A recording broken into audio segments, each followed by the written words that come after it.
साबुदाणे वडे करायचे आहेत. तेलात फुटतात म्हणून भीती वाटते आहे. चला तर मग या रेसिपीमध्ये मी टिप्ससहित साबुदाणे वडे सांगितलेत कसे करायचे आहेत. इथे मी अर्धा किलो साबुदाणे काल रात्रीच भिजत घातले. त्यामध्ये 2 हिरवी मिरची, 1 चमचा जिरं, 1 वाटी शेंगदाण्याचा कूट, त्याचबरोबर बारीक चिरलेली कोथिंबीर घातली अर्धी वाटी, 2 मध्यम आकाराचे बटाटे घेतलेत, ते सुद्धा मी हाताने कुस्करून घालते. 1.5 चमचा मीठ व 2 चमचे गरम तेलाचं मोहन घातलं आहे. तुम्हाला अशा छान छान रेसिपीज आणि टिप्स बघायच्या असतील तर मायराज किचनला लाईक, शेअर आणि सबस्क्राईब करायला विसरू नका. सोबतच कमेंटमध्ये मला नक्की सांगा की तुम्हाला हा पदार्थ कसा वाटला. हे सर्व मिश्रण आपण छान मिक्स करून घेऊयात.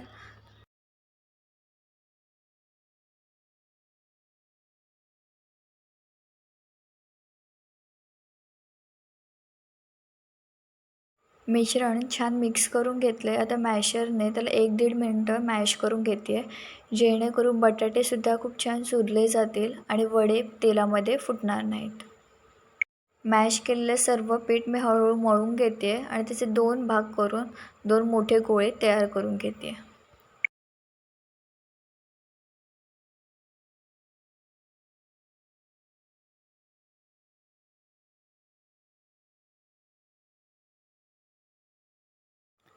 तुम्ही इथे बघू शकता पीठ आपलं रेडी आहे. चला तर मग हाताला तेल लावूयात आणि वडे थापायला सुरुवात करूयात.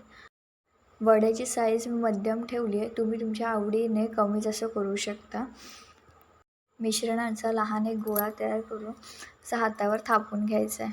इथे बघू शकता मी कशा प्रकारे हाताने दाबून घेते आहे. कढया ज्या आहेत त्या हलक्या पातळ करून मधला भाग थोडा जाड ठेवायचा आहे, जेणेकरून वडे चांगले फुगले जातात.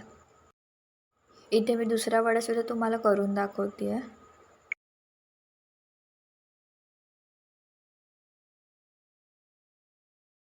बाकीचे वडेसुद्धा आपल्याला याच पद्धतीने करायचे आहेत. वडे थापायला घेतले तेव्हाच मी तेल गरम करत ठेवले. चला तर मग इथे आपले सगळे वडेसुद्धा तयार झाले. सुरुवातीला मी ते 5-6 वडे तयार करून घेतले. तेल आपलं गरम झालेलं आहे. एक साबुदाणा टाकून बघायचा, तो हलका बुडबुडा येऊन वर आला की समजायचं आपलं तेल योग्य गरम आहे. इथे सगळे वडे मी आता तळून घेते आहे. गॅस मध्यमच ठेवायचा. एक बॅच तळून होते तोवर मी बाकीचे वडे थापून घेते आहे. बऱ्याचदा काय होतं, आपण वडे करतो आणि ते खूपच तेलकट होतात. आपण जेव्हा वडे तेलामध्ये सोडतो त्यावेळेस 2 किंवा 3 वेळेस त्याला उलटून घ्यायचं आहे. आपण जर सतत उलटत राहिलो तर ते खूप जास्त तेल पितात आणि ते वडे खायला तेलकट लागतात.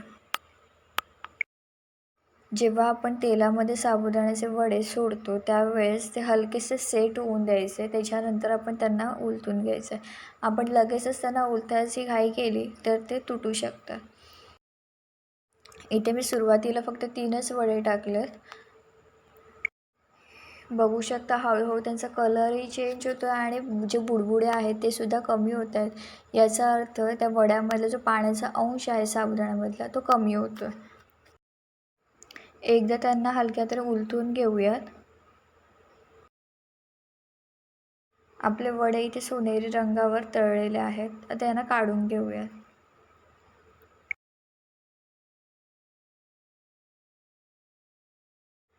असेच आपण बाकीचे वडेसुद्धा तळून घेऊया.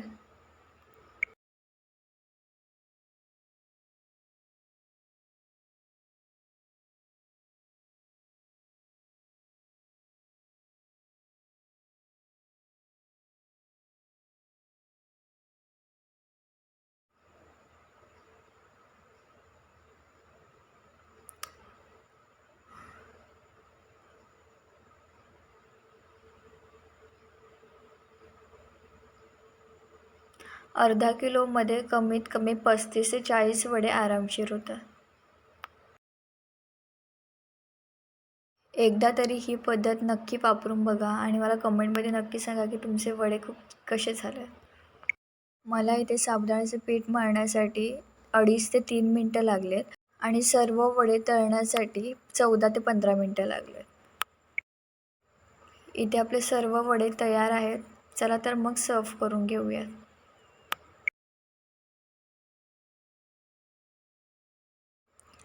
इथे मी दही आणि चटणीसोबत हे वडे सर्व करून घेतले आहेत. तुम्ही बघू शकता किती छान गोल्डन रंगावरती तळून झालेत आणि खूप छान क्रिस्पीही दिसत आहेत.